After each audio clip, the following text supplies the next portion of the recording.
कि not all recycling projects are cost effective. सबसे पहले तो प्रॉम्प्ट हमने देखना है इसके अंदर क्या है। प्रॉम्प्ट वो ये कहना चाह रहा है कि आप इससे मुत्तफिक हो कि सारे रिसाइकलिंग प्रोजेक्ट्स जो है वो कॉस्ट इफेक्टिव हैं कि नहीं है। तो आप कहोगे कि हाँ जी ऐसा ही है। क्यों ऐसा है? कि डिफरेंट पॉलिसी मेकर्स हैं, डिफरेंट एनवायरनमेंट हैं, डिफरेंट मार्केट की डिमांड्स हैं, डिफरेंट लोगों का बिहेवियर है, डिफरेंट रीजन्स में डिफरेंट कल्चर्स हैं,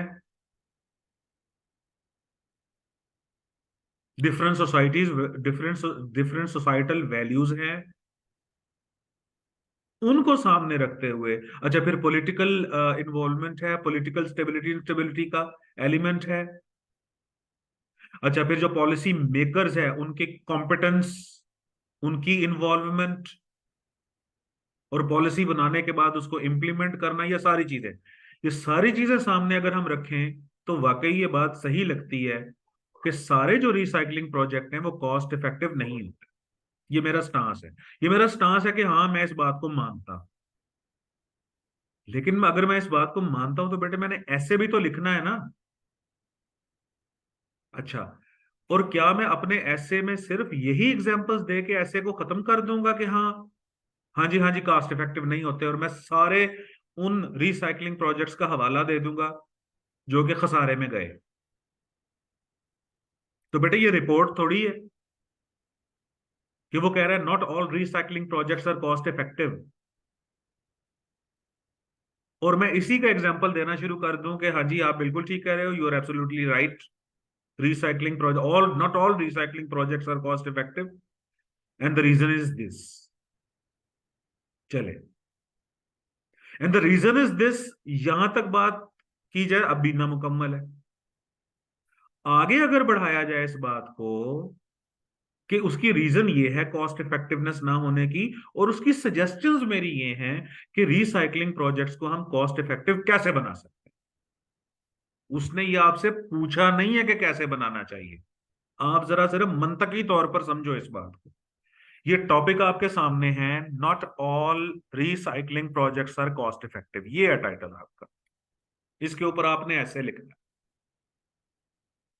क्या इसकी हाँ में ला के बात खत्म कर दोगे? यानी क्या ऐसे यूं शुरू करना चाहिए कि recycling not all recycling projects are cost effective, या ऐसे यूं शुरू करना चाहिए कि mostly recycling project are not cost effective, या sometimes recycling project are not cost effective, और उसके बाद मैं उसके रीजंस देनी शुरू कर दूं, रीजन नंबर 1 दिस, और उसके बाद उसी के पैराग्राफ बना लूं और यहां पर खत्म कर दूं। यानी अगर टॉपिक पे ही ऐसे लिखना होता तो फिर मैं यूं लिखता ना। और ये बात मैंने कल भी आपको बताई थी कि टॉपिक पे ऐसे नहीं लिखा जाता, टॉपिक के प्रॉम्प्ट पे लिखा जाता है। तो प्रॉम्प्ट इसका ये है कि अगर आप ये देखो, वो एग्जामिनर आपसे सिर्फ ये, वो हाँ में हाँ थोड़ी मिलवाना चाह रहा है आपसे। ये टॉपिक का जो ट्रिगर करना चाह रहा है आपसे, वो ये एनालिसिस करवाना चाह रहा है कि पहले तो आप ये समझो कि जो रिसाइकलिंग प्रोजेक्ट्स हैं वो सारे के सारे कॉस्ट इफेक्टिव नहीं हैं। वो बाजुकात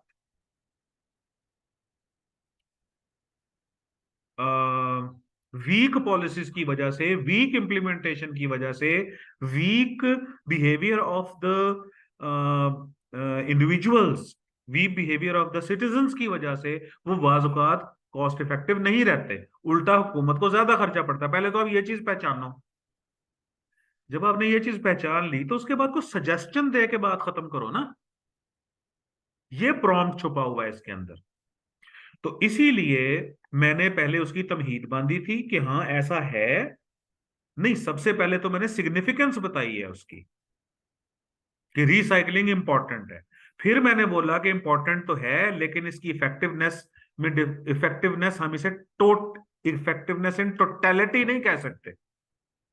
और हमारे पास और हमारे पास इंस्टेंसेस भी हैं जिससे हमें यह पता चला है कि जो रिसाइकलिंग प्रोजेक्ट्स हैं वो कॉस्ट इफेक्टिव नहीं भी हैं।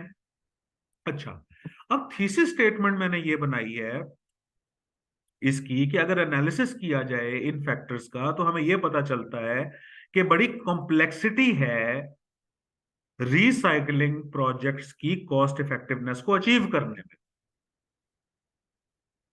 अच्छा, अब आप कहते हो कि सर आप सिर्फ कॉम्प्लेक्सिटी तक ही बात करोगे,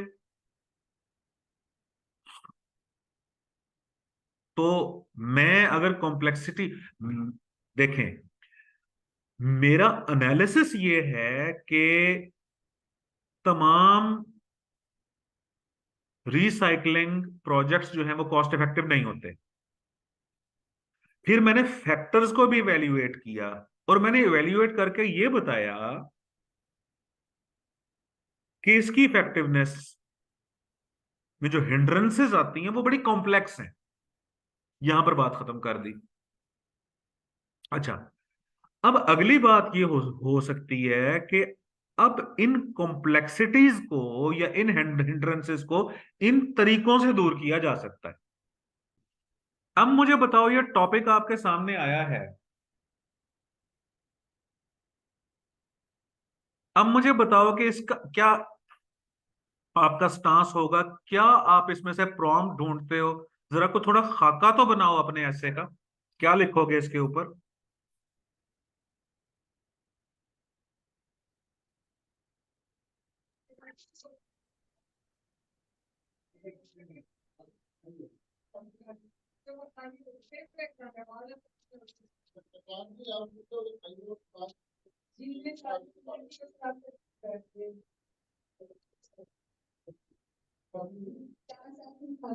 बेटे मुझे आवाज नहीं आ रही आप लोगों की। सर ये कहना ये चाह रहा है कि जो अभी जो 21st सेंचुरी है, ठीक है, इसमें टेक्नोलॉजी का एक अच्छा रोल है, लोग उसको इस्तेमाल करते हैं, लेकिन लोग जो है ना बिल्कुल ओवर डिपेंडेंट हो गए टेक्नोलॉजी के ऊपर। मतलब क्या कहूँ उसको, बस। मतलब हर चीज, सर जैसे कहते हैं ना, मैं हाँ। सर इसमें दो दो चीजें हैं। एक तो लोगों का कंपैरिजन जो है वो टेक्नोलॉजी के साथ किया गया है, और उनकी डिपेंडेंसी जो है उसके बारे में बात की गई है। अब इसमें हम मेजरली चीजें जो बता सकते हैं वो ये है कि टेक्नोलॉजी ने इंसानों को किस तरह से अपना डिपेंडेंट बनाया है, जिसकी वजह से उसको उनको बहुत सारे मसाइल भी आए हैं और बहुत सारी चीजें जो है बेनिफिशियल भी हैं उनके लिए।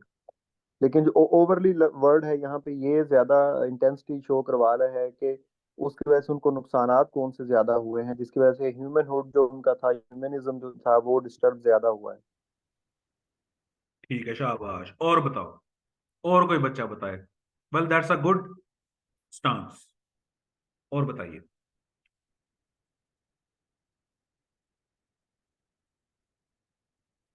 अपना अपना प्लान शेयर करो मेरा बच्चा, कि इसके ऊपर आपने क्या, किस किस तरह से क्या क्या कुछ लिखोगे, अपना अपना स्टांस शो करो।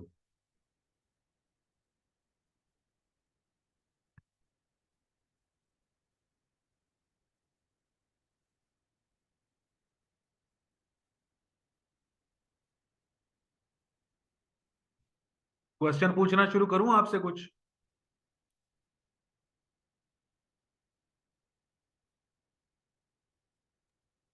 जी सर, प्लीज पूछिए सर।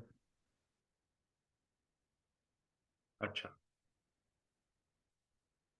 Question number 1।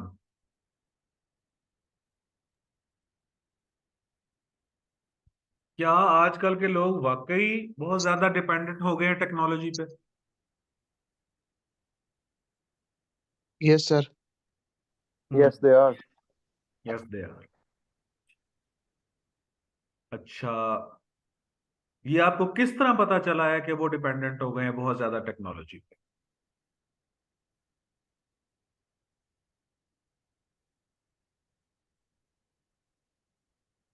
सर उनकी लाइफ स्टाइल को देख।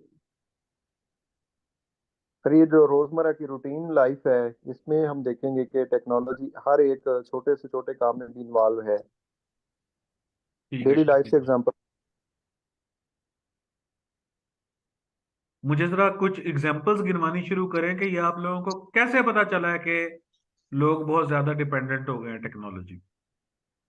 सर ट्रांसपोर्टेशन में कम्युनिकेशन में बैंकिंग में मतलब छोटी सी करेंसी के लिए हर बेटा मुझे चीज। आवाज नहीं आ रही सही।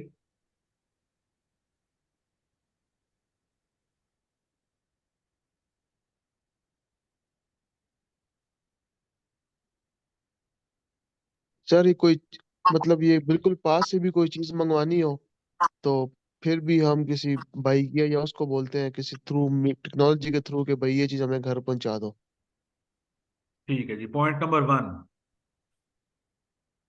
कि हम लेजीनेस हो गया। आ, लेजी लेजी। हाँ, ये जो टेक्नोलॉजी है उसने हमारी मूवमेंट को रिस्ट्रिक्ट कर दिया है। रिस्ट्रिक्ट अगर नहीं किया तो हमारी टर्टल डाउन। मूवमेंट को स्लो डाउन कर दिया है। अच्छा, अब दूसरी रीजन बताओ, और कौन सी सर वजह। इसमें एक छोटी सी मैं मिसाल दूंगी कि जैसे कैलकुलेटर है सर, छोटी कैलकुलेशन करनी हो तो सर हम कैलकुलेटर यूज करते हैं। कैलकुलेटर अगर पास नहीं है तो स्मार्टफोन होता है, कंप्यूटर होते हैं सर, इस तरह करके इस तरह भी हम शाबाश, डिपेंडेंट हो गए हैं। शाबाश, माइंड मतलब इतना यूज नहीं करते अपना। शाबाश। So if we use calculator for even the small calculations, चले, अच्छा इसके इम्पैक्ट तो मैं जैसे यह साथ साथ इम्पैक्ट पूछता हूं। तो so what would be the impact of this practice. Sir हमारी सोचने की पावर जो है सर माइंड दिमाग को यूज करने की एबिलिटी वो स्लो डाउन हो गई है, कम हो गई है। हम्म, सर आपके क्रिटिकल एनालिसिस जो है वो डेवलप ही नहीं होते। हम्म, सोचने की ताकत आपकी जो थिंकिंग पावर वो खत्म हो जाती है। फिर आप जब टेक्नोलॉजी के ऊपर बहुत ज्यादा डिपेंडेंट हो जाते हो तो सर लेजीनेस जो होती है ये कह सकते हैं आप इम्पैक्ट में के हर चीज उधर से मंगवानी है तो फिर इम्पैक्ट में ये लेजीनेस। फिर इसके बाद ये होता है कि जो हमारी जो दोस्तियां होती हैं या जिस तरह हमारे फ्रेंड्स होते हैं वो हम बस फेसबुक यूज के थ्रू ही बात करते हैं। तो हमारा जो सर वो जो रियल लाइफ में हमारा जो फेस टू फेस है वो बहुत कम हो गया है। हम्म। मतलब बातचीत करने का दोस्तों का रिश्तेदारों का रिलेटिव्स का साथ उठना बैठना मिलना जुलना बहुत ज्यादा कम हो गया है। एग्जाइटी सर डिसऑर्डर्स बहुत ज्यादा हो गए बीमार जिसे कहते हैं कि मेंटल जिसे कहते हैं इलनेस वो बहुत ज्यादा है कि हमारा घुलना मिलना नहीं है कुछ और चीज नहीं है। शाबाश, शाबाश, शाबाश, जी जी। गुड बाकी बॉय। और बताएं, और बताएं। बात सर ये मुझे लगता है कि टेक्नोलॉजी के एक्सेस यूज से सर बीमारियां भी बहुत ज्यादा हो गई, जैसे हर वक्त एसी में रहना, फैन वगैरह, शाबाश, सर शाबाश, सर्दियों में हीटर गीजर इस तरह करके सर।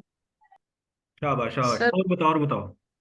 सर सर मैं कंटिन्यूअसली सेल फोन और से जो गैजेट्स हैं उनको यूज करने की वजह से ओवर इंफॉर्मेशन जो है वो भी मेंटल डिसऑर्डर्स का काज बन रही है। और शाबाश, जिसकी वजह शाबाश,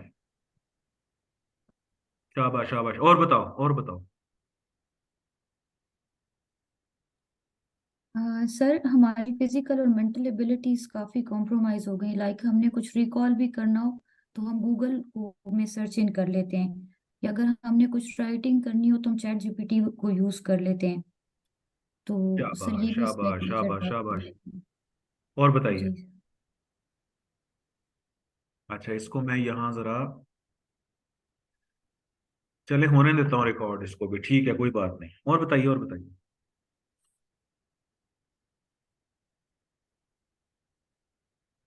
फिजिकल एक्सर्शन कम हुई है। बहुत ज्यादा सर। सर ठीक। बहुत ज्यादा। अच्छा, जो फेमिलियल बॉन्ड्स है वो टूटे हैं। Yes sir. फेमिलियल बॉन्ड्स भी टूटे हैं। अच्छा, yes. Societal societal bonds, societal bonds जो हैं वो डिस्कनेक्ट हुए हैं। Yes sir. यस, ये सर। बिल्कुल ठीक हो गया। अच्छा, उसके बाद चिल्ड्रन के अंदर, खास तौर पे बच्चों के अंदर, जो मतलब जो बच्चों के बिहेवियरल इश्यूज आए हैं। यस ये सर। सर उनकी नरिशमेंट नहीं होती सर हम्म, प्रॉपर। ठीक है। अच्छा, एपिलेप्सी को ट्रिगर करती हैं बाज वीडियो गेम्स। Yes sir. हाँ, एपिलेप्सी को भी ट्रिगर करती हैं बाज वीडियो गेम्स। अच्छा। जी। अच्छा, ये जो हमारे यहाँ जो लाइट है, जो बल्ब्स हैं, क्या हम लोग लाइट और बल्ब्स के हिसाब से ही अपने काम को शेड्यूल करते हैं या नहीं करते।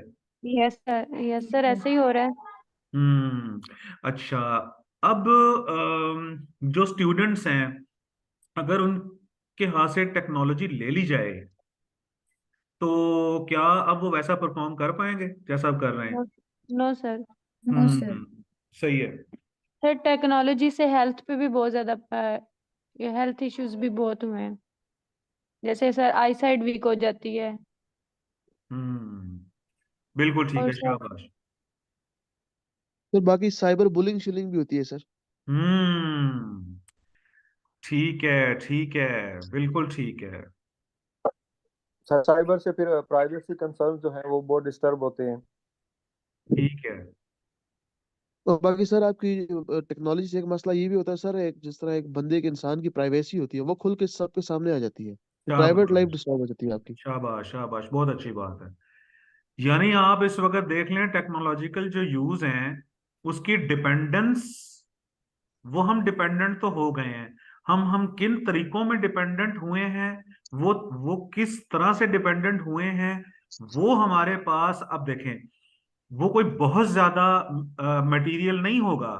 अगर मैं बिल्कुल इसको एक अनप्रिपेयर्ड तरीके से देखूं, तो मैं कम्युनिकेशन की बात करूंगा, मैं ट्रांसपोर्टेशन की बात करूंगा, मैं मूवमेंट की बात करूंगा, कि डिपेंडेंसी हमारे अंदर ये आई है।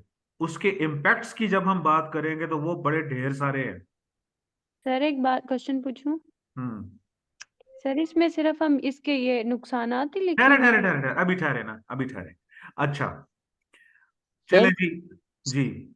सर मुझे एक बात नहीं, थोड़ी समझ नहीं आ रही। जिस तरह फॉर एग्जांपल अभी जो बड़ी स्टेट्स हैं, जिस तरह रशिया है, चाइना है, हम्म अमेरिका है, सर वो भी तो मतलब टेक्नोलॉजी को कुछ ज्यादा ही वो अपने इस्तेमाल के लिए कुछ ज्यादा नहीं ओवरली डिपेंडेंट हो रही होती। अगर एक चीज कोई बनाएगा दूसरा उसके मुखालिफ में और चीज बना रहा होता है। बहुत शानदार बात है, बहुत अच्छी बात की है। तो इसका मतलब ये हुआ कि जो टेक्नोलॉजी से पे हमारी डिपेंडेंस है, उस डिपेंडेंस ने हमें एक बैलेंस ऑफ पावर जिसे फ्यूटाइल कहते हैं। फ्यूटाइल कंपेटिटिव रेस के अंदर भी धकेल दिया है। जी It sir. may be the race of creating or producing the weapons of mass destruction, जी और सर जी। सर ये भी हो सकता है टेक्नोलॉजी से अनएम्प्लॉयमेंट भी हुई है। ठीक है, ठीक है। तो टेक्नोलॉजिकल डिपेंडेंस जो है उसने कई लोगों को बेरोजगार भी किया है। ठीक है, ठीक है। बाकी जिस सर तरह सर हम अभी जो लोग रोबोटिक्स की तरफ जा रहे हैं सर। शाबाश, शाबाश, शाबाश, बिल्कुल ठीक है।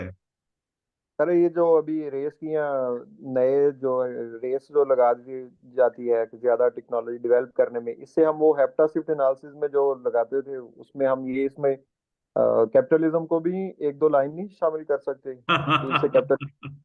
बिल्कुल। सर अच्छा, सर हेप्टा शिफ्ट, एक मिनट ठहरे, हेप्टा शिफ्ट जी एनालिसिस मैंने ना इस क्लास को नहीं करवाया करवाया हुआ, तो आप छेड़खानी ना डालें, सुहेल। ओके। Okay sir. अच्छा, बिल्कुल ठीक है। सर मैंने बात ही करनी थी। आप जब आजकल हम पॉलिटिकल डोमेन के अंदर जाते हैं तो जो एमपीएज एमएनएज होते हैं वो डायरेक्ट अपने बंदों के साथ डायरेक्ट कम्युनिकेट नहीं करते जो सिटीजन के साथ, बल्कि वो भी थ्रू मीडिया ही कर रहे होते हैं। ट्विटर के हम्म, थ्रू हमें पता चल रहा होता है ये क्या करना, क्या कहने लगे हैं, ये अच्छा, क्या करने लगे हैं। जबरदस्त, जबरदस्त।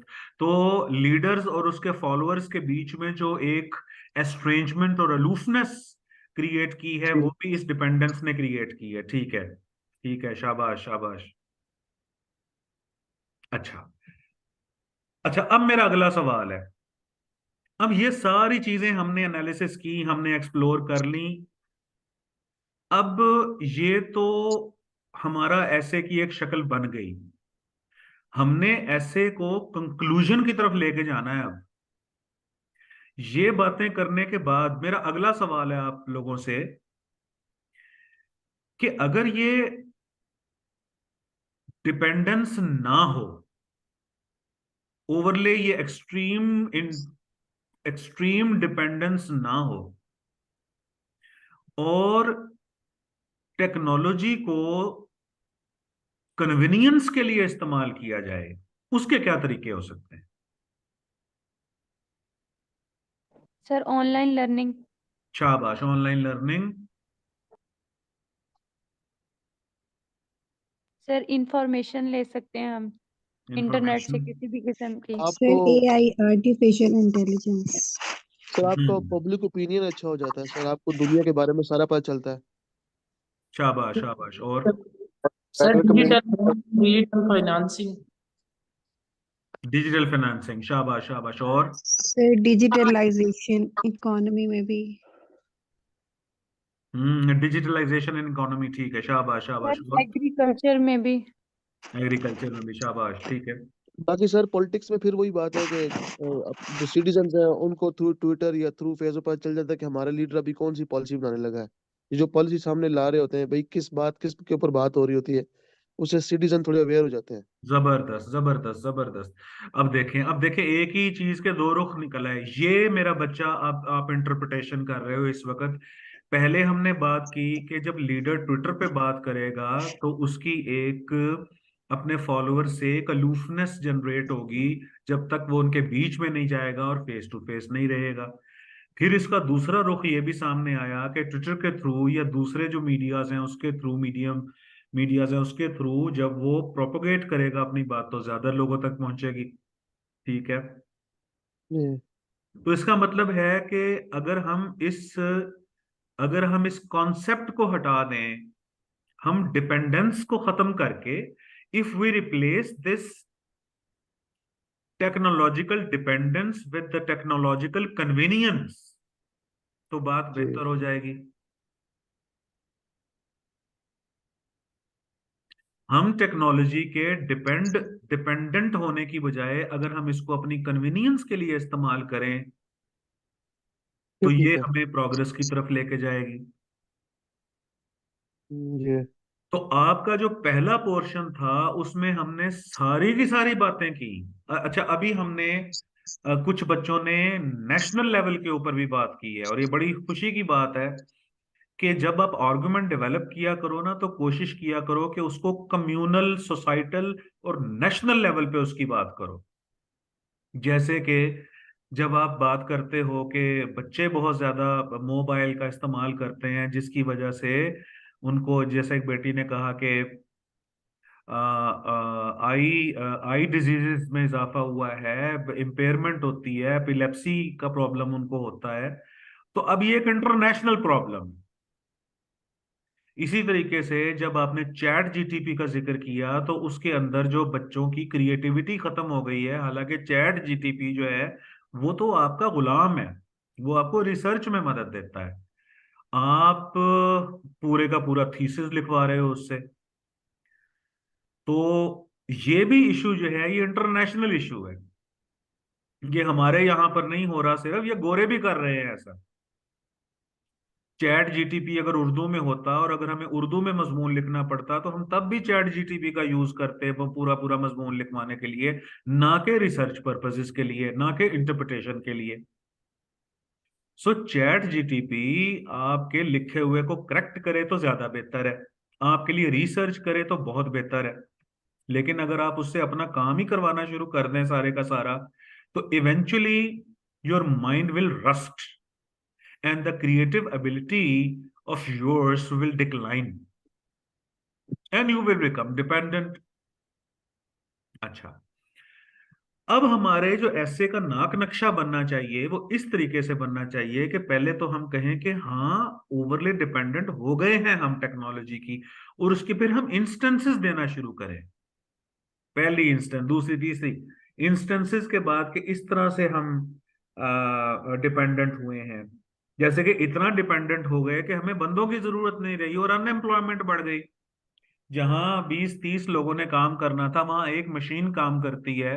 तो ये डिपेंडेंस ही है कि ह्यूमन टू ह्यूमन जो एक बॉन्ड था, वो जो एक एसोसिएशन या रिलेशनशिप था, बेशक वो एक इंडस्ट्रियलिस्ट और उसके वर्कर का ही है, लेकिन रिलेशनशिप है तो सही। तो वो रिलेशनशिप तोड़ दिया इस टेक्नोलॉजी ने। अच्छा, ये बात बताने के बाद जब हम उसके फैक्ट्स बताएंगे, फिर ये अगला पोर्शन शुरू होगा ऐसे का कि ओवरले डिपेंडेंट हम किस तरीके से हुए हैं, वो हम सारे transportation, communication, over use of mobile, over use of laptop, over use of information technology, and miscommunication and misinformation and propaganda, and the spread of fake news and rumors and gossips. अच्छा, फिर वो जो ये बड़ी खूबसूरत एक बच्चे ने बात की थी अभी, पता नहीं फैसल खान थे, उन्होंने कहा था कि या किसी और बेटी ने बात की थी कि मतलब टेक्नोलॉजिकल एडवांसमेंट के चक्कर में लोग एक नेशंस एक दूसरे को हराने के चक्कर में लगी हुई हैं, और कौन टेक्नोलॉजिकली स्ट्रांग है उसकी मोनोपोली हो जाती है पूरी दुनिया में। तो ये भी बड़ा अच्छा पॉइंट था।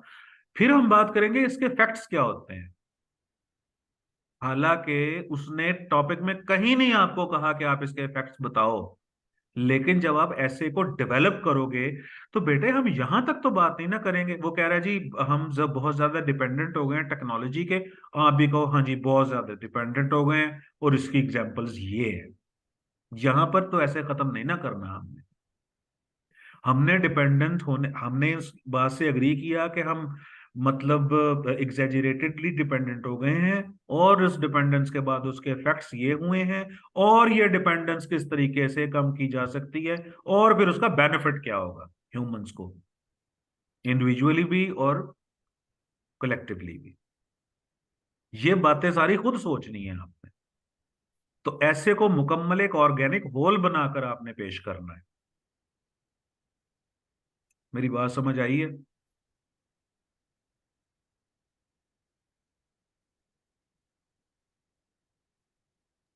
जी सर। हाँ। तो अब आप देखो कि उसने टॉपिक में कहीं नहीं लिखा कि हम किस तरह डिपेंडेंट हुए। उसने टॉपिक में कहीं नहीं लिखा कि इस डिपेंडेंसी की, इस डिपेंडेंस के हमारे पे इफेक्ट्स क्या आए हैं। उसने पूछा तो नहीं ना। उसने कहीं नहीं लिखा कि भाई सजेशन भी दो अब इस डिपेंडेंस को कैसे हल किया जाए। लेकिन बेटे आपका मजमून को मानी खेज मीनिंगफुल तो होना चाहिए ना। अगर आप सिर्फ ये लिख दोगे कि yes human beings are overly dependent on modern technology, और उसकी मिसालें देके खत्म कर दोगे, तो ये मजमून तो ना हुआ बेटे, ये तो रिपोर्ट हो गई फिर। तो मजमून में तो हम लॉजिक देते हैं ना। उसने बहस शुरू की थी टॉपिक देके, उसने हमें प्रॉम्प्ट दिया था, उसने हमें स्टिमुलेट किया था कि बोलो क्या बोलते हो इसके ऊपर, और उसे हमने फिर कंक्लूड करना है तरीके से। और देखे कि ये सारा काम क्वेश्चंस के थ्रू मैंने मुकम्मल किया। पहले मैंने पूछा बताओ हो गए या कि नहीं हो गए, फिर मैंने पूछा बताओ कैसे हुए हैं, फिर मैंने पूछा बताओ उसके इफेक्ट्स क्या हुए हैं, फिर मैंने पूछा कि अगर इस ओवर डिपेंडेंसी को हम कन्वीनियंस के साथ चेंज कर दे तो क्या बेहतरी आएगी। ये मैंने क्वेश्चंस पूछे हैं, और वही कल वाला मेथड है मेरा क्वेश्चंस का। तो सर तब तो जी बेटे। इसको तो फिर हम इस तरह कह सकते हैं ना कि भाई जो टेक्नोलॉजी थी वो बेसिकली इंसानों की एक किस्म की मदद के लिए बनाई गई थी, लेकिन with the passage of the time इंसान जो थे वो इसको ओवर यूज करना स्टार्ट कर दिया, जिसकी कर दिया। जिसकी वजह से ये चीजें हुई और उसका इफेक्ट हमें ये मिला।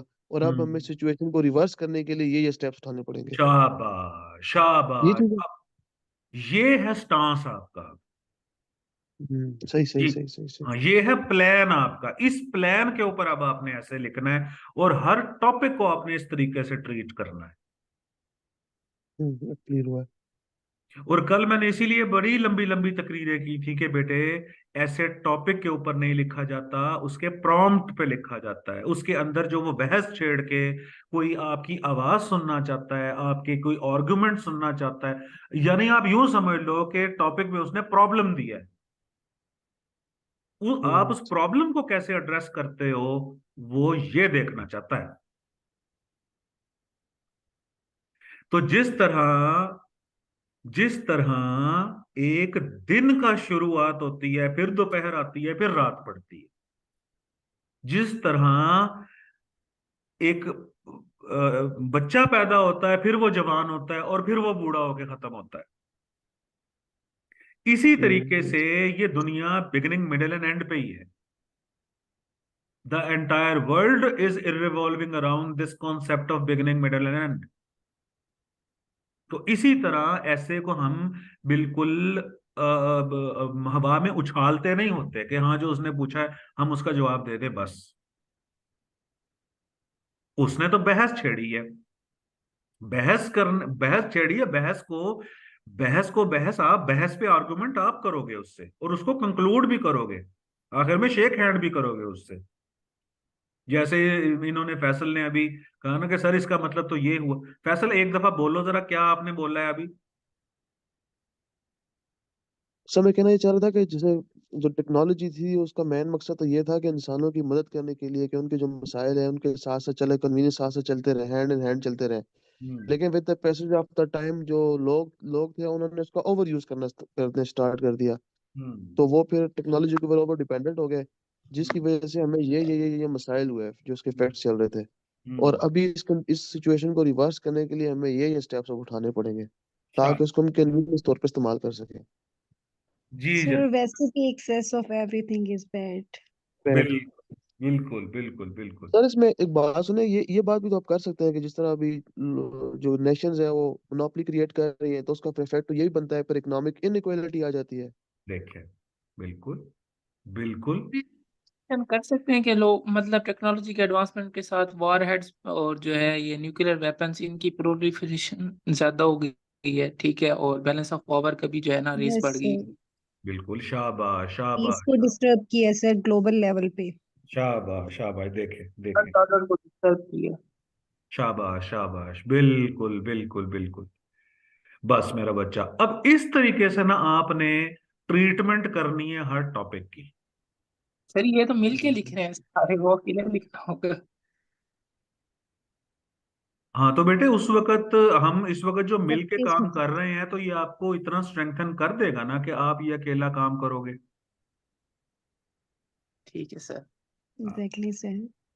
तलहा नेगेटिव नहीं सोचते होते बेटे। Proactive sir.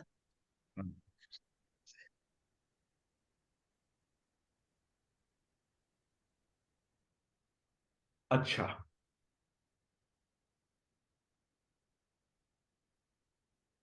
अब हुजूरे वाला, तो आपने बड़ी शानदार बातें की, अब हम इस पे देखते हैं। In the complex drama of human progress, technology has taken major role with its enhancing, with its enchanting performance। ये वही बात की है, ये वही बात यहां पर लिखी है मैंने, जो बात सबसे पहले की थी फैसल खान ने। Technology is meant to be beneficial, facilitating and advantages for all. ये भी वही बात की है जो बात की थी Faisal Khan. Yet the behavioral transformation it caused in humans needs to be, yet the behavioral transformation it caused in human need to be analyzed। ये भी वही बात की है जो फैसल ने की थी। Initially it created awe in humans. सबसे पहले इंसान टेक्नोलॉजी से हैरतज़दा हो गए कि ओहो वाह जी वाह। विच टर्न्ड इनटू फेलिसिटी, फिर ये चीज टेक्नोलॉजी उनके लिए खुशी का बायस बनी। देन लेथर्जी, फिर काहली का बायस बनी। एंड डिपेंडेंसी, और फिर डिपेंडेंसी का बायस बनी। तलहा ऐसे ही वो क्या नाम है फैसल ऐसे ही चलाई थी ना आपने बात। जी सर, ये यस हाँ। सर। अच्छा, अगला है human seem to be slave to their own creations. अब ये लफाजी है, ये हमारी ड्रामेबाजी है। तो अब ह्यूमंस जो थे वो स्लेव बन गए, और अब यहां पर ये सारी तमहीद बांधने के बाद कि टेक्नोलॉजी ने बड़ी जबरदस्त परफॉर्मेंस दी, और इसने एडवांटेज, टेक्नोलॉजी का मतलब ये है कि बेनिफिशियल हो, फैसिलिटेट करे, एडवांटेज दे हर किसी को। लेकिन इंसानों का बिहेवियर बदलता गया, बदलता गया, बदलता गया। फिर टेक्नोलॉजी में सबसे पहले इंसान में ऑ क्रिएट की, सरप्राइज हुए पहले वो ये कि वाह। उसके बाद फेलिसिटी, खुशी हुई कि जबरदस्त। उसके बाद लेथर्जी, काहली पैदा हुई, और अब डिपेंडेंसी पैदा हो गई है। और फिर आखिर में ये स्टेटमेंट मैंने दी कि इंसान जो है वो डिपेंडेंट हो गया, स्लेव बन गया अपनी ही तखलीक का। अब है ये thesis statement, it is necessary to untie the intricate knots of human dependency on technology। अब ये चीज अहम है कि जितनी मुश्किल गिरहें लगी हुई हैं डिपेंडेंसी की, उन गिरोहों को खोला जाए। Moreover, it is also essential to re-embrace self-reliance, industry and ingenuity। और इसके बाद ये भी हमें चाहिए कि हम दोबारा समझें, दोबारा गले लगाएं किस चीज को, सेल्फ रिलायंस को, अपने ऊपर रिलाय करना सीखें। रीएम्ब्रेस करें इंडस्ट्री को, अपनी मेहनत को दोबारा गले लगाएं, इंजेन्युइटी को, और अपने अंदर जो तख्लीकियत थी उसको हम दोबारा गले लगाएं। तो ये यहां से लेके यहां तक, ये है मेरी थीसिस स्टेटमेंट। तो पहले मैंने तमहीद बांधी। तमहीद कैसे बांधी? जैसे कि इन्होंने फैसल खान ने कहा था। उसके बाद जब थीसिस स्टेटमेंट बनाई तो वो ये बनाई कि ये चीज अहम है कि इंसान को डिपेंडेंसी से आजादी दिलाई जाए। बाकी वो स्टाइलिश वर्ड्स में लिखा हुआ है, ये लाजमी नहीं है। वो सिंपल वर्ड्स में भी लिखो बेशक आप, लेकिन आप जो आर्गुमेंट है उसका तरीका देखो। यानी it is necessary to untie the intricate knots of human dependency on technology. ये स्टाइलिश फिक्र है। वो मेरा जो ये ऐसे है, ये कई जगहों पे जाना होता है, तो इस वजह से वो फिर स्टाइल मारने पड़ते हैं मुझे। तो सिंपल सिंपल भी अगर लिखा जाए तो it is necessary to free humans from the slavery and or dependency on technology। फिर उसके बाद it is also essential to, और ये भी चीज अहम है कि जब इंसान फ्री हो जाएगा डिपेंडेंसी से, तो फिर वो किस चीज को दोबारा अपनाएगा? खुद पे रिलायंस करेगा, Self-reliance। अपनी मेहनत को इस्तेमाल करेगा, और इंजेन्युइटी का यूज करेगा, क्रिएटिविटी का। ठीक है जी। Yes sir. अब आप ले लो, आप 10 मिनट की ब्रेक। अब मैं थक गया, फिर दोबारा शुरू करते हैं। जरूर।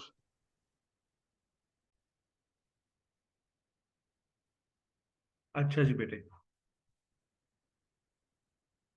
इंट्रोडक्शन के बाद अब हम पैराग्राफ्स की बात करते हैं।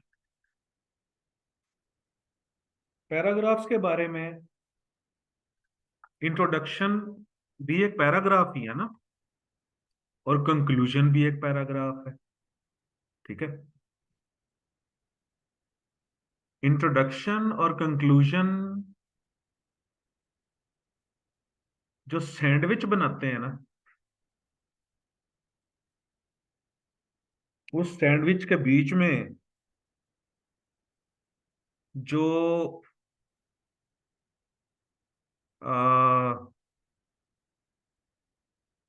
पैटी होता है,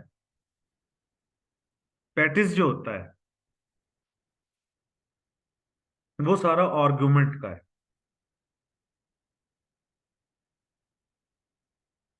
बर्गर आपने बनवाया, एक बर्गर का एक ऊपर वाला पार्ट है बन का, और एक नीचे वाला पार्ट है बन का। ऊपर वाला हो गया इंट्रोडक्शन, नीचे वाला हो गया कंक्लूजन।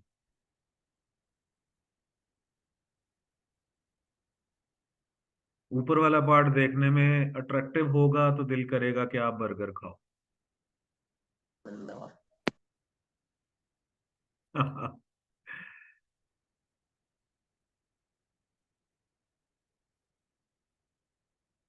और उसके बीच में लेकिन अगर कुछ ना हो,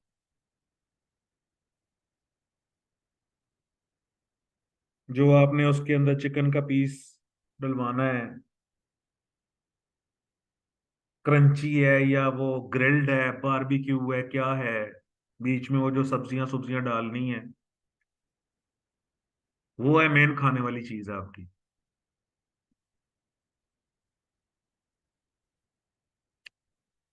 तो यही हाल जो है ना वो ऐसे का है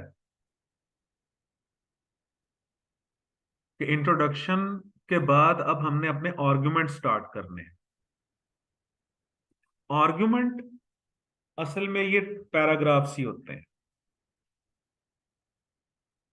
अब इंट्रोडक्शन के बाद आपने जो भी आर्गुमेंट स्टार्ट किया है,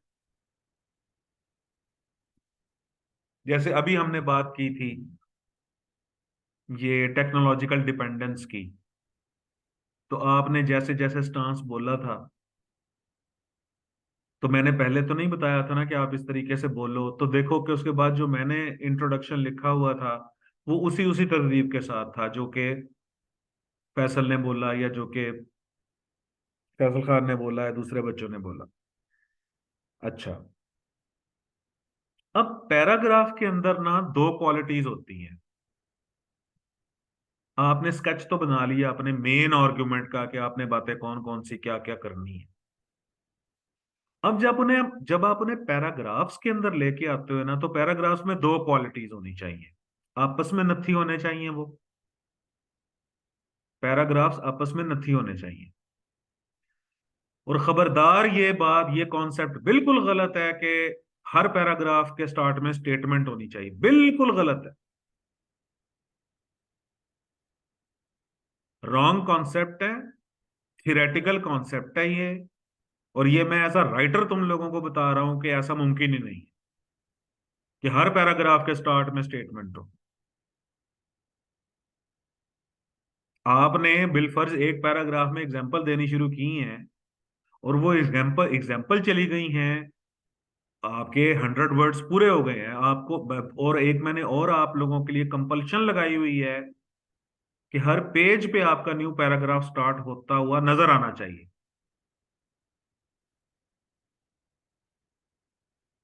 तो अब जब आपका एक आर्गुमेंट चल रहा है जिसमें आप फर्ज कर लो इस वक्त मैं एज एन एग्जांपल बात कर रहा हूं कि आप उसमें एविडेंसेस दे रहे हो, एविडेंस अगर अगले पैराग्राफ पर मुंतकिल हो गया है तो उसको मैं स्टेटमेंट से कैसे स्टार्ट करूंगा भाई?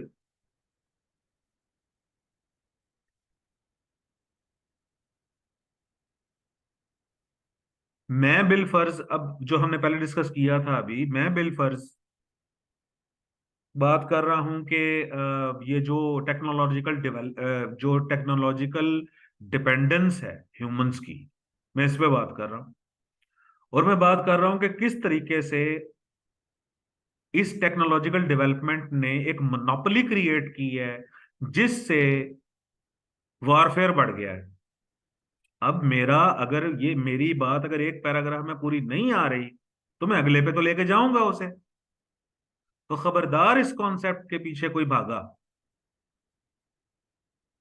कि हर पैराग्राफ की अपनी एक स्टेटमेंट, अपनी स्टार्ट में स्टेटमेंट होनी चाहिए और हर पैराग्राफ का कंक्लूजन होना चाहिए। कैसा नॉनसेंसिकल कॉन्सेप्ट है ये? पैराग्राफ एक चेन है, ये जो आर्गुमेंट बनता है ये पैराग्राफ्स की एक चेन होती है। चेन की जो बिगिनिंग है, जो सिर है उसका, वो है इंट्रोडक्शन आपका, और जो उसका एंड है वो कंक्लूजन है आपका। तो पहले तो इस खौफ से बाहर निकलो आप। बच्चे बैठे इस बात पे जो है ना वो अपने आप को कोस रहे होते हैं कि सर हमें पैराग्राफ नहीं लिखना आता। भाई कमाल हो गई भाई, भाई क्यों नहीं लिखना आता सर? वो असल में हर पैराग्राफ के स्टार्ट में स्टेटमेंट होनी चाहिए ना। It is not possible, it isn't possible. अब अगर आपका आर्गुमेंट एक पैराग्राफ से आगे जाता है कंटिन्यूटी के लिए आप अगले पैराग्राफ, अगर आपका आर्गुमेंट कंटिन्यूड है तो आप अगला पैराग्राफ इन एडिशन से स्टार्ट करो। आप अगला पैराग्राफ लाइकवाइज से स्टार्ट करो। आप अगला पैराग्राफ मोर ओवर से स्टार्ट करो। इन एडिशन टू दिस से स्टार्ट करो।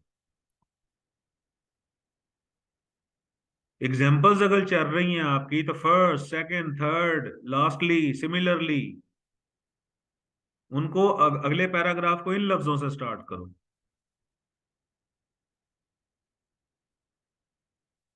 कंटिन्यूटी के लिए ये काफी सारे वर्ड्स मैंने यहां पर लिख दिए हैं, ये मैं भेजता हूं आपको आज।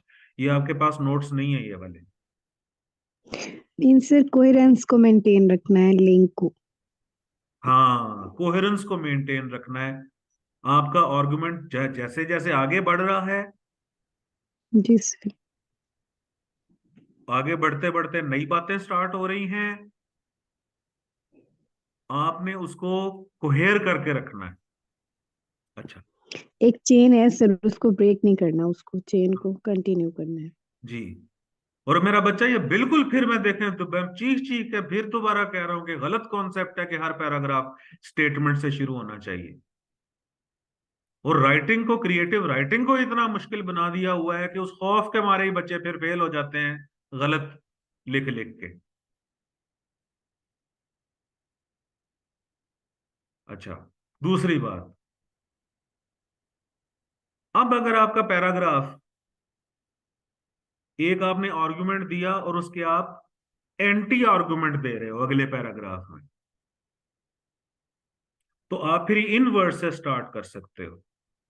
whereas on the other hand, however, nevertheless, nonetheless, वगैरह वगैरह वगैरह वगैरह वगैरह।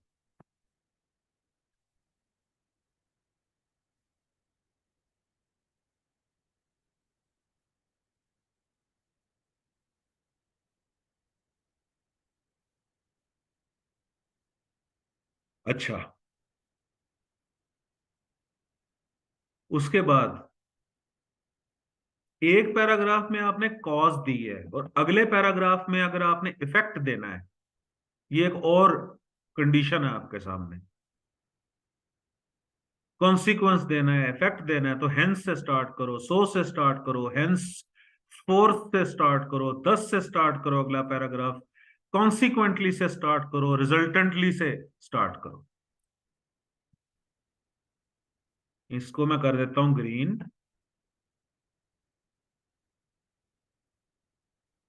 ये फर्दरेंस के सिग्नल्स हैं, इनको मैं कर देता हूं कंट्रास्ट। ये रिबटल के सिग्नल्स हैं।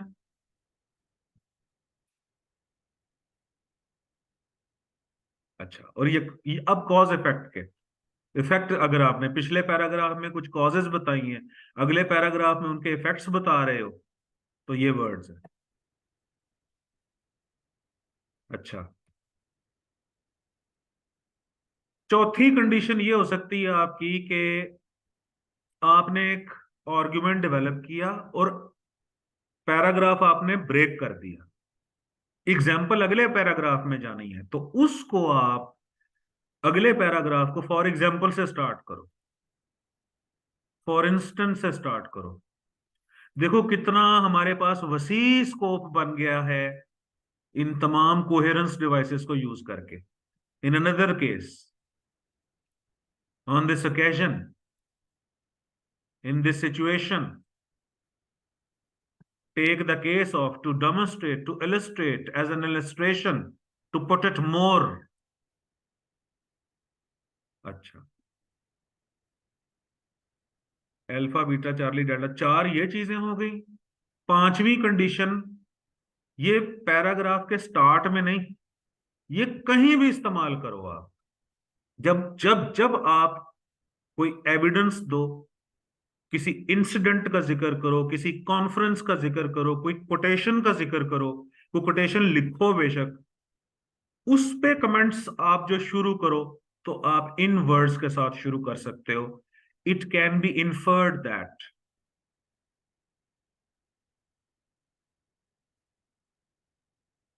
it is suggested that, these words manifest that, it can be opined that, these words imply that, this event manifests that, it can be alluded that, this indicates that, it is evident that, the report indicates that, it is notable that, it is significant that, it is imperative that, this mindset reveals that, this mindset exposes that। ये जो interpretation की devices हैं, ये आप paragraph के beginning में भी लिख सकते हो और कहीं भी लिख सकते हो, जहां जहां आप देखो। मैंने कल आपको एक बात बताई थी बॉयज एंड गर्ल्स, मैंने आपको कहा था कि जो कंपोनेंट्स ऑफ ऐसे होते हैं वो दो हैं। पहला कंपोनेंट क्या है ऐसे का? डाटा, जो आपने इंपोर्ट करना है। दूसरा कंपोनेंट क्या है? आपके कमेंट्स।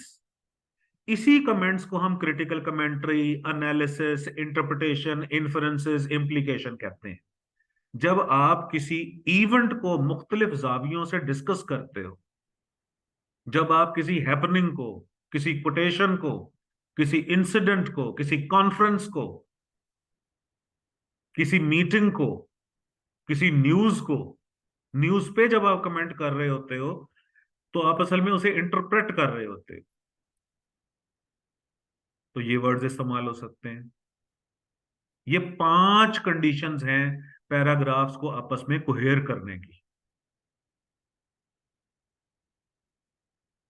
और खुल के लिखो। अच्छा, बाज बच्चे ये पूछते हैं कि सर पैराग्राफ्स को कनेक्ट करने के लिए ये जो कोहेरेंस डिवाइसेस हैं, क्या ये लाजमी है?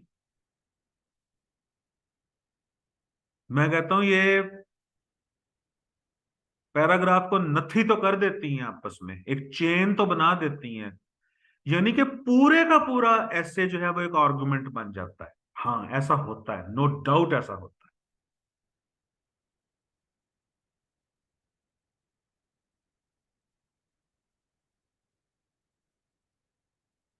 लेकिन ये आखिरी वाली लाइन देखें,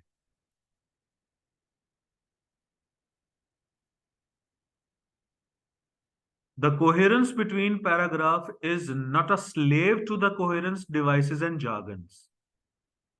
लेकिन जो कोहेरेंस है वो ये जो ऊपर मैंने आपको ये जो वर्ड्स दिए हैं, ये कोहेरेंस इसकी गुलाम नहीं है।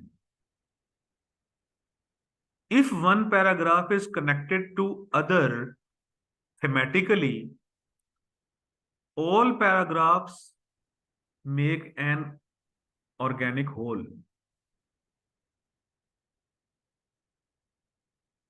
तो इसका मतलब ये हुआ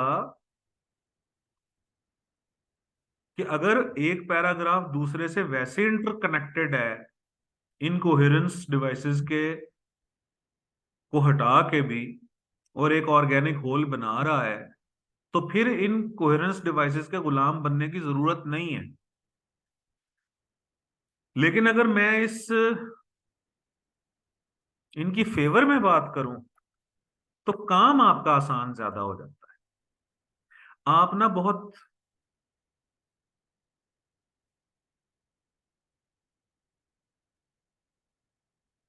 आप जो है ना, ये देखें, इसको मैंने 2 तरीके से तकसीम किया है। एक कोहेरेंस ग्लाइड है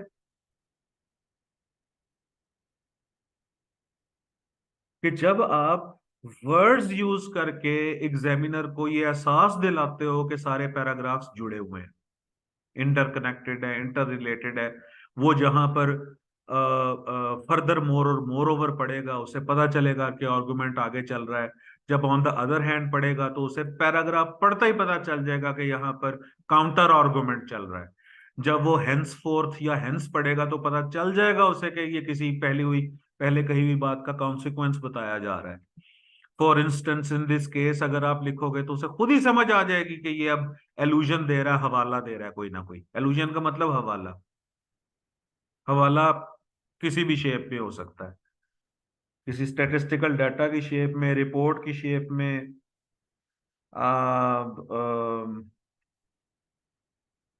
किसी केस स्टडी की शेप में, वो किसी भी अंदाज में हो सकता है।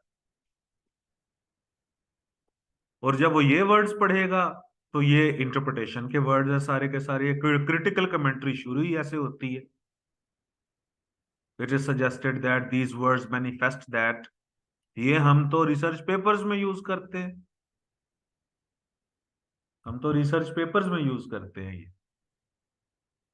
इंटरप्रिटेशन के लिए। अच्छा, तो पैराग्राफ में एक मैं कोहेरेंस ग्लाइड कहता होता हूं और दूसरा मैं बोलता होता हूं थीमेटिक ग्लाइड। तो अगर किसी पैराग्राफ के ऊपर ये नहीं भी लिखते तो थीमेटिकली वो जुड़ा हुआ है तो काफी है। यानी हर पैराग्राफ को कोहेरेंस डिवाइस के साथ जोड़ना लाजमी नहीं है। पैराग्राफ्स पैराग्राफ्स के बारे में किसी का कोई सवाल है तो आप पूछो। उसके बाद एक चीज रह गई, how to write a conclusion. उसके बाद हम मुकम्मल ऐसे लिखने की प्रैक्टिस स्टार्ट कर देंगे।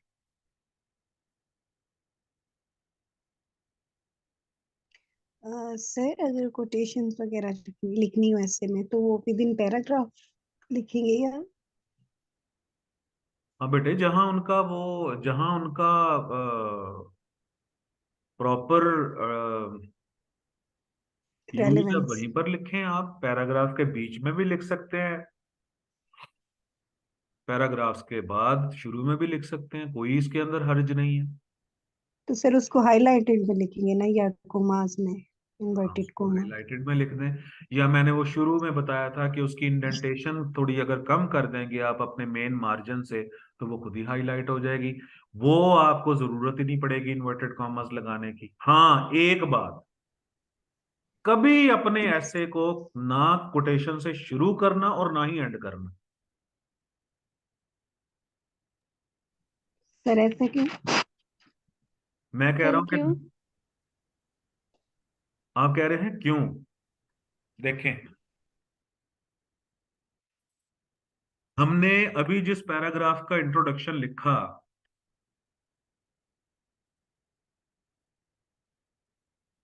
ये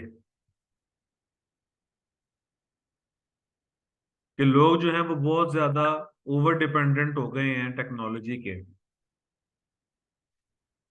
बेटे, मैं कहां से अब कोई ऐसी कोटेशन ढूंढ के लाऊं जिसमें बिल्कुल यही स्पिरिट आती हो कि जो इस टॉपिक को क्वालिफाई कर ले। चले मैं इस तरीके से बात करता हूं, कोटेशंस हैं क्या। कोटेशंस कुछ लोगों की कही हुई बातें हैं जो कि उन्होंने किसी स्पेसिफिक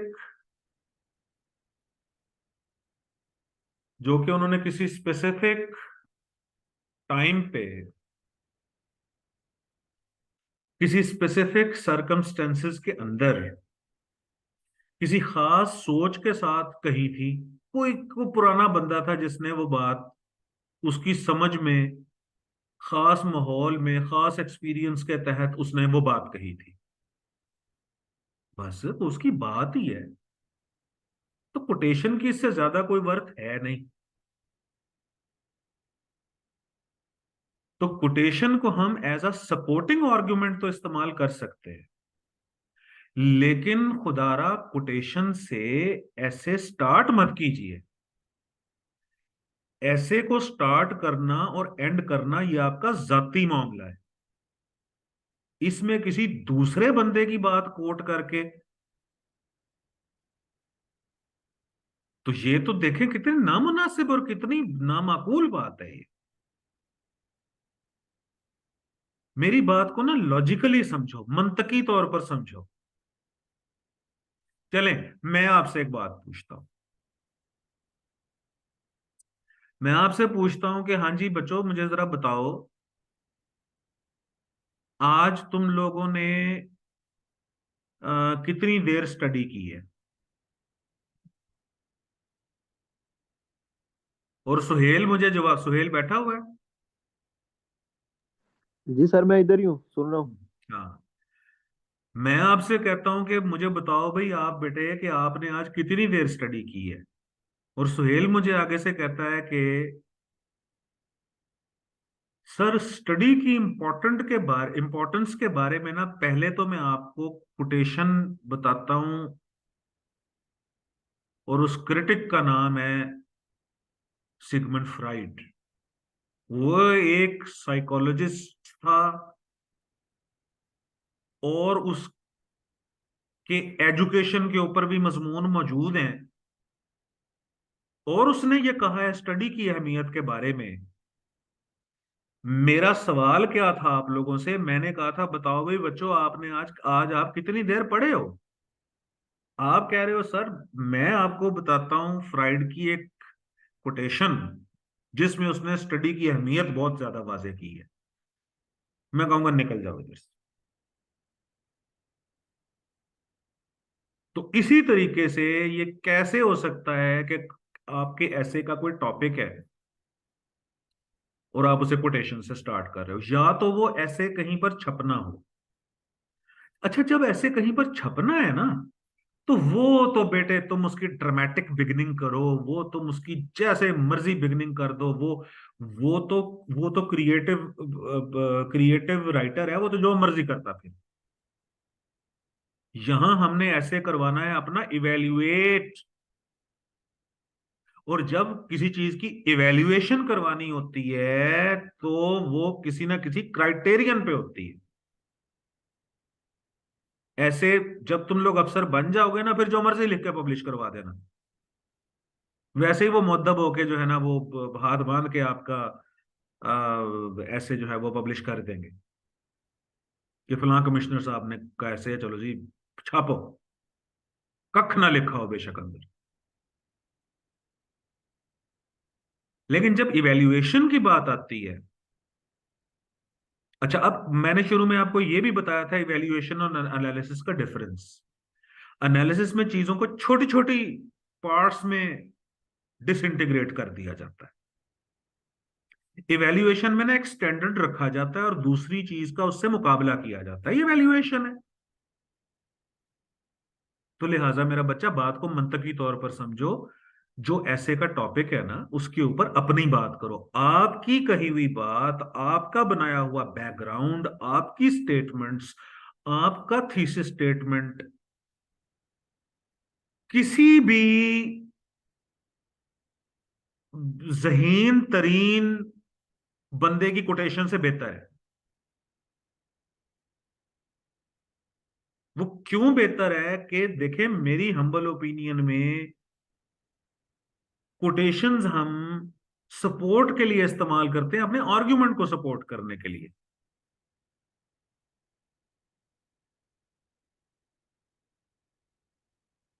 यही बात मैं ले जाऊं अदालत में। जज कोई सवाल पूछता है उससे, अपने वकील से, कि बताओ जी जरा ये जो है, ये जो आप केस लेके आए हो,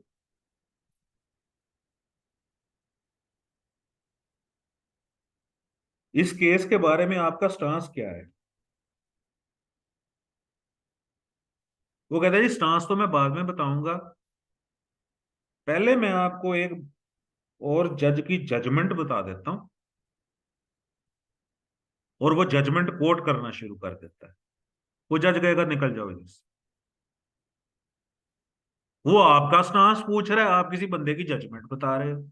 तो कोटेशन भी तो किसी बंदे की जजमेंट ही है, जो उसने किसी खास माहौल में, खास एक्सपीरियंस में, खास वक्त पे, खास जगह के ऊपर उसने वो बात कही थी।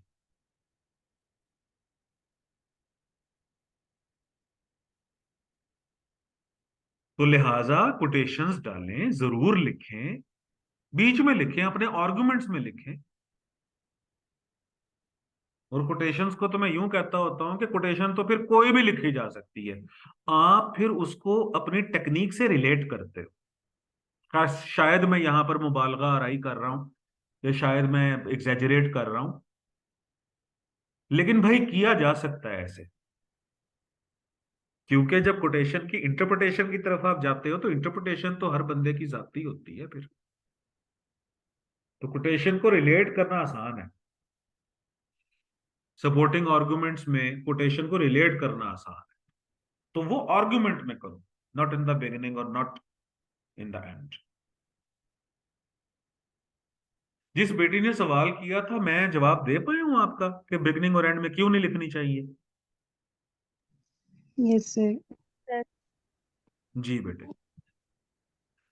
तो ये बड़े वीक कॉन्सेप्ट हम लोगों में इम्पार्ट कर दिए गए हैं कि कोटेशन से शुरू करें या कोटेशन पे एंड करें, या हर पैराग्राफ जो है वो टॉपिक सेंटेंस से स्टार्ट होना चाहिए।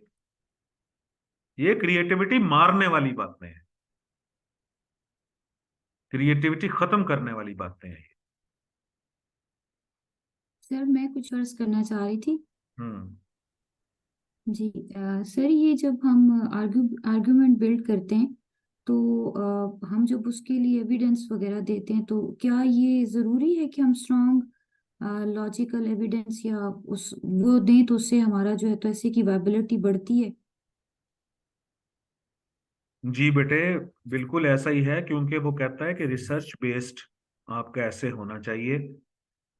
तो जो आपका आर्गुमेंट होता है ना, आर्गुमेंट एविडेंस के बगैर वीक पड़ जाता है।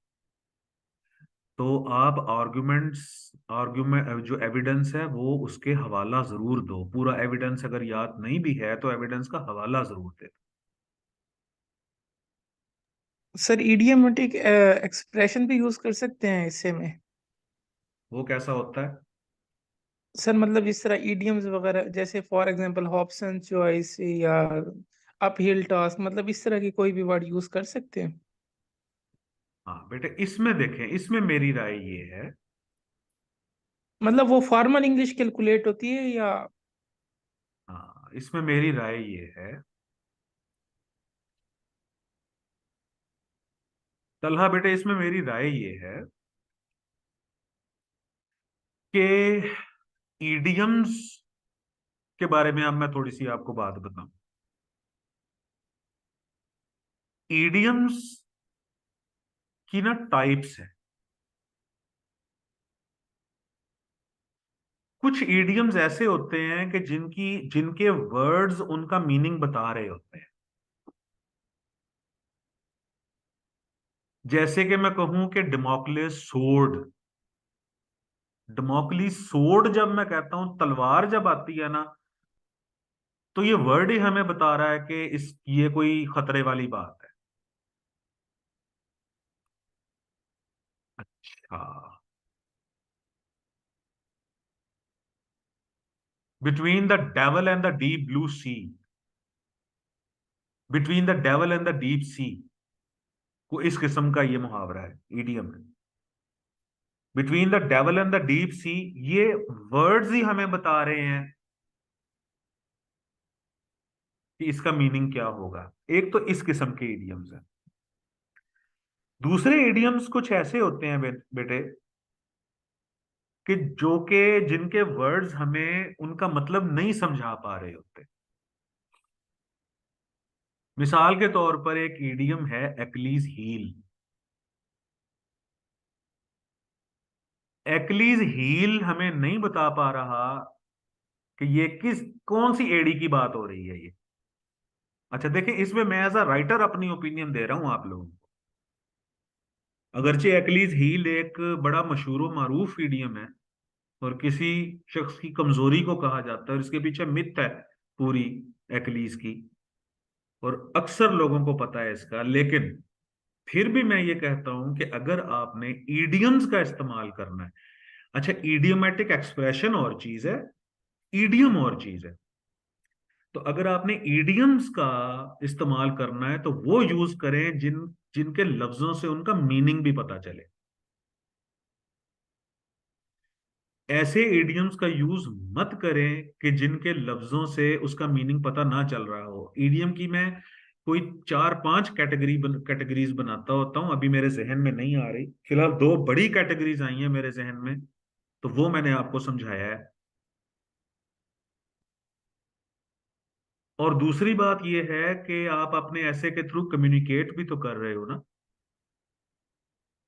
तो कम्युनिकेशन में ईडियम्स हर्डल डालते हैं।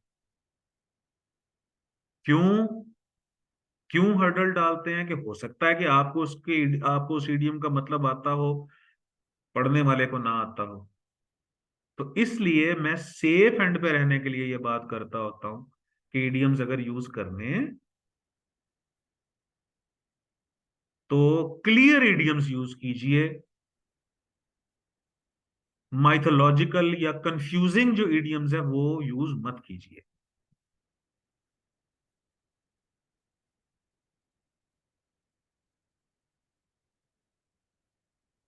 एक ईडियम है टू बैरी द हैचेट। अब बैरी का मतलब होता है दफन करना, हैचेट का मतलब होता है छोटा कुल्हाड़ा। अब हैचेट का मतलब अगर नहीं भी आता ना, तो ये जो लफ्ज बैरी है, इससे पता चल रहा है कि किसी चीज को दफन किया जा रहा है, तो दुश्मनी भुलाने के मानों में आता है। तो इस तरह मैं सोचता होता हूँ ईडियम्स के बारे में कि कौन सा ईडियम है जो कि लफ्जों से अपना मतलब बताता है, या वो ईडियम्स यूज करें कि जो लोग समझते बूझते हैं। जैसे एट 11th आवर है, in an apple pie order है, द एप्पल्स ऑफ वन आई है। ये वो ईडियम्स है जो हर कोई समझता बूझता है, वो इस्तेमाल करें। लेकिन अगर आपका सेंटेंस खुद ही इतना खूबसूरत बना हुआ है, तो फिर आप ईडीएम की कैद से भी आजाद हो जाते हो।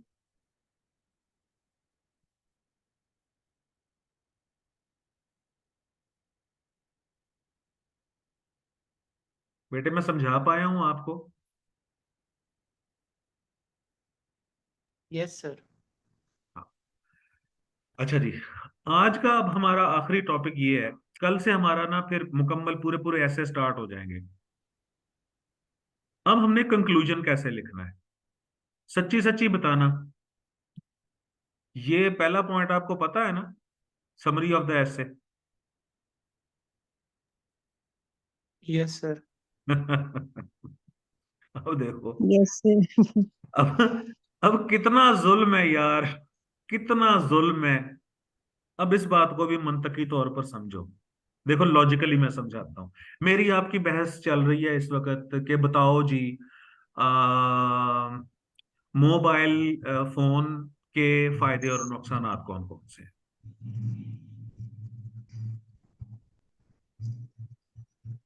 अच्छा, आपने मुझे फायदे गिनवाना शुरू किए, मैंने आपको नुकसानात गिनवाना शुरू कर दिए।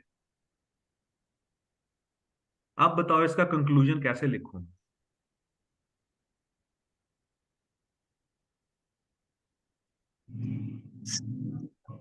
मतलब किसी चीज के एडवांटेज है तो उसको जो है यानी कि ओवरराइड करना उसके डिसएडवांटेज पे।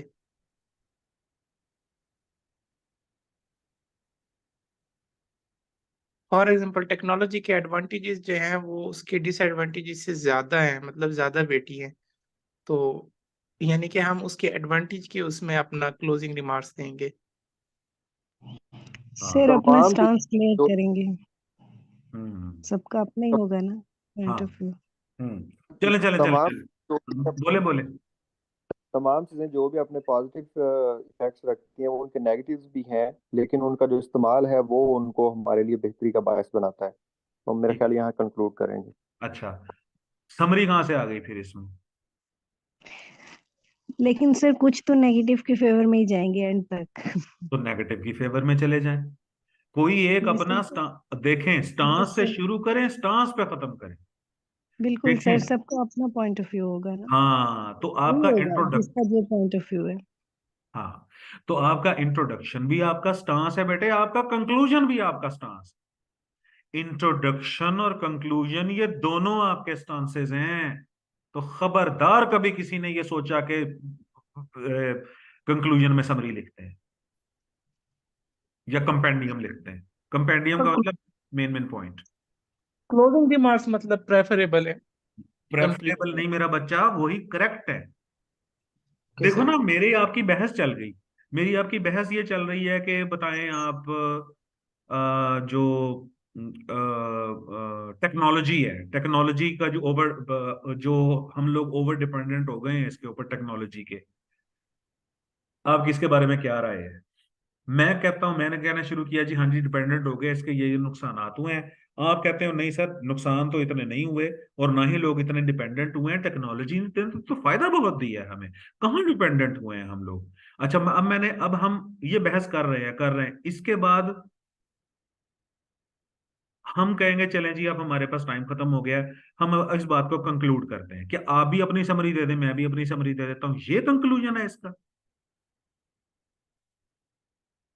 इसका कंक्लूजन यार कोई ना कोई सिंथेसाइज करके, इवेल्युएट करके निकालना होगा ना।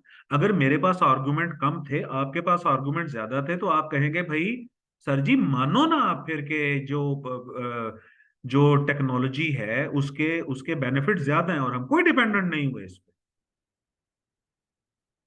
तो मैं कहूंगा हाँ यार मेरे पास आर्गुमेंट्स कम है, तो लगता है सही है, आपके आर्गुमेंट से आप जीत गए हो। तो इसी तरीके से बेटे इसको कंक्लूजन को यूं नहीं समझा करते कि ये समरी ऑफ द ऐसे होता है, या मेन कंपेंडियम ऑफ द ऐसे का मतलब है मेन पॉइंट्स ऑफ द ऐसे। अच्छा, तो सर इसमें वे फॉरवर्ड, देखो वे फॉरवर्ड जो होता है वो बहुत अच्छी चीज है। देखिए मैं ये वे फॉरवर्ड से अलावा मैं आपको चंद एक बातें बताना चाहता हूँ। अच्छा, फिर कुछ बच्चे पूछते हैं sir the conclusion should always be positive, हमेशा पॉजिटिव होना चाहिए। वो लाजमी नहीं है बेटे, कंक्लूजन थ्रेट पे भी तो हो सकता है ना। देखें, अब आप कहेंगे कैसी अजीब बात कर रहे हैं, कंक्लूजन थ्रेट पे कैसे हो सकता है? ग्लोबल वार्मिंग की मैं बात कर रहा हूँ, क्लाइमेटिक चेंज की मैं बात कर रहा हूं। अगर मैं कहता हूं कि if humans do not mend their ways and do not change their behavior towards the ecology and their behavior towards the environment, the results would be drastic. तो मैं क्या यूं कंक्लूड नहीं कर सकता कि भाई अगर करतूतें इंसानों ने ना बदली अपनी, यूं ही जो है ना फैक्ट्री से धुआं निकलता रहा, तो रिजल्ट बुरे होंगे। बिल्कुल। हाँ, देखो मेरा बच्चा, आजाद करो अपने आप को, आजाद करो। ये सारी वही बातें हैं जिन्होंने हमें कैद किया हुआ है, हमें कैलकुलेशंस में डाला हुआ है। कभी हमें कोटेशन से स्टार्ट करने का कहा जाता है, तो कभी हमें वो क्या नाम है पैराग्राफ्स की एक खास बिगिनिंग्स के बारे में कहा जाता है, और कभी हमें कहा जाता है कि conclusion should always be positive. मैं कहता हूँ कि थ्रेट पे भी हो सकता है कंक्लूजन, मंतकी तौर पर समझो। चौथा पॉइंट। अच्छा, अब इस चौथे पॉइंट को देखो, the conclusion should trigger a new debate. ये भी इनकरेक्ट है बेटे। वो आपका कोई ट्रिलॉजी नहीं है, या आपका कोई एक सीक्वेंस नहीं है आपके ऐसे का, कि एक ऐसे आपने लिख दिया फिर उसकी अगली किस्त आनी है, मेरे पास तुम होगी, फिर मेरे पास तुम होगी, तीसरी किस्त आनी है, और आखिर में कौन मर गया था?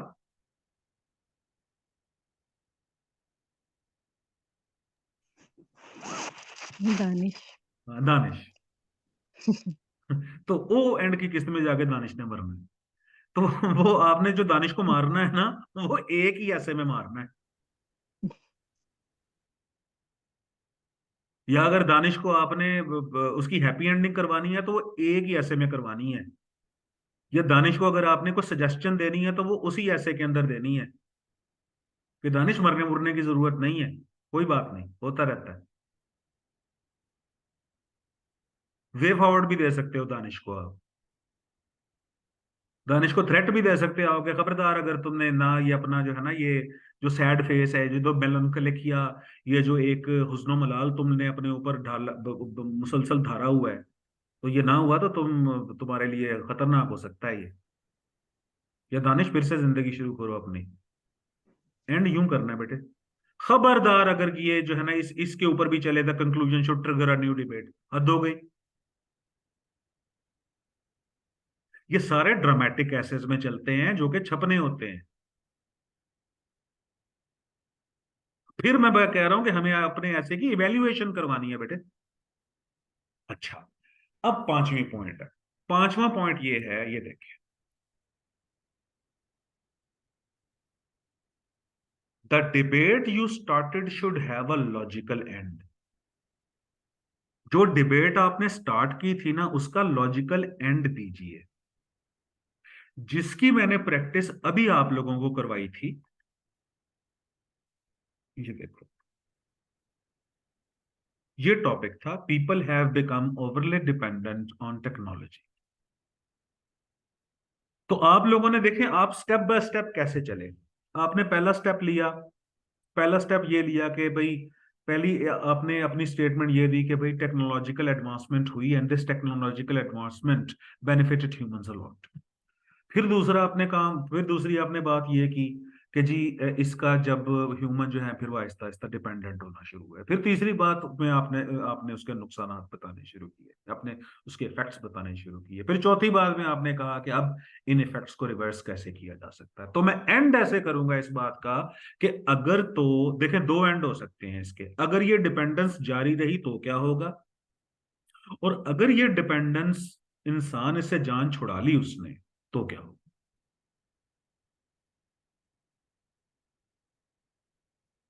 या सिर्फ इतना ही अगर आप कह दें कि अगर people should change their behaviour towards the use of technology, अगर यहीं पर अपनी बात खत्म कर देते तो भी ठीक है, अपने बिहेवियर को चेंज करना होगा। या अगर आप थ्रेट के ऊपर खत्म करते हो तो वो भी ठीक है, डिपेंडेंस जारी रही। If this dependency, if this dependence on technology continues, the consequences will be drastic। और इसे हम पॉजिटिविटी के ऊपर भी इस तरह खत्म कर सकते हैं कि if humans can get rid of their slavery of slavery to technology, and if they are unable to free themselves from this technological dependence,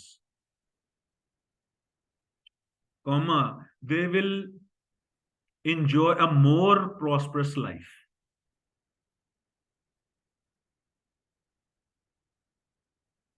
और मैं तो ये भी कहता होता हूं बेटे कि जो कंक्लूजन है वो तो सिंगल लाइन का भी होता है। अच्छा, एक तो मैं बात बताऊं, एक कंक्लूजन का पैराग्राफ होता है, कंक्लूडिंग रिमार्क्स होते हैं। देखो कंक्लूजन ये पूरे पैराग्राफ का नाम है जिसमें आप बात को एंड की तरफ लेके जाते हो, उसी तरह तमहीद बांधते हो जिस तरह आपने इंट्रोडक्शन में तमहीद बांधी होती है। फिर एक कंक्लूडिंग रिमार्क्स होते हैं। तो कंक्लूडिंग रिमार्क्स जो है वो तो सिंगल लाइन के भी होते हैं। और आपका जो क्या नाम है, एग्जामिनर है, उसकी नजरें ही चंद एक जगहों पे जानी होती हैं, beginning of the essay, end of the essay, beginning of the outline, end of the outline, beginning of a paragraph, end of a paragraph, beginning of a page, end of a page.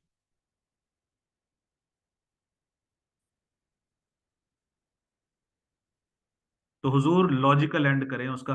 अब मैं ये नहीं कह सकता कि किस topic का कैसा कंक्लूजन होना चाहिए। अब हम ये प्रैक्टिस करेंगे, हम टॉपिक रखेंगे अपने सामने, उसका स्टांस सोचेंगे, साथ ही कंक्लूजन सोच लेंगे उसका।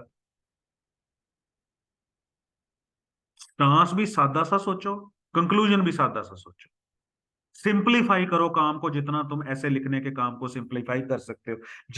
जितना सिंपलीफाई अपने लिए आसानी पैदा करोगे, उतने ही तुम बहादुर बन के लिखोगे, उतना ही अच्छा लिख सकोगे। मिसाल के तौर पर कल मैंने आप लोगों को ये बात, ये टॉपिक है, ये 2022 का टॉपिक है, खुश्क टॉपिक है एक, जानबूझ के मैंने उठाया है। An analysis of the concept of globalisation of market, 2022 का ऐसे है ये। अब इस पे मैं बात करूंगा कि एनालिसिस पूछ रहा है सिर्फ वो, क्या मैं आर्गुमेंट क्या डेवलप करूंगा इसमें, ग्लोबलाइजेशन ऑफ मार्केट का मतलब किस अंदाज में मैंने एनालिसिस करना है, क्या एनालिसिस करना है मैंने, और फिर उस एनालिसिस को कंक्लूड कैसे करना है। हर टॉपिक को देखते ही हम अपना स्टांस और कंक्लूजन सोचा करेंगे।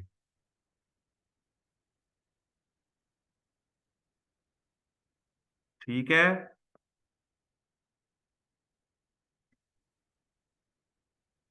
नहीं समझ आई?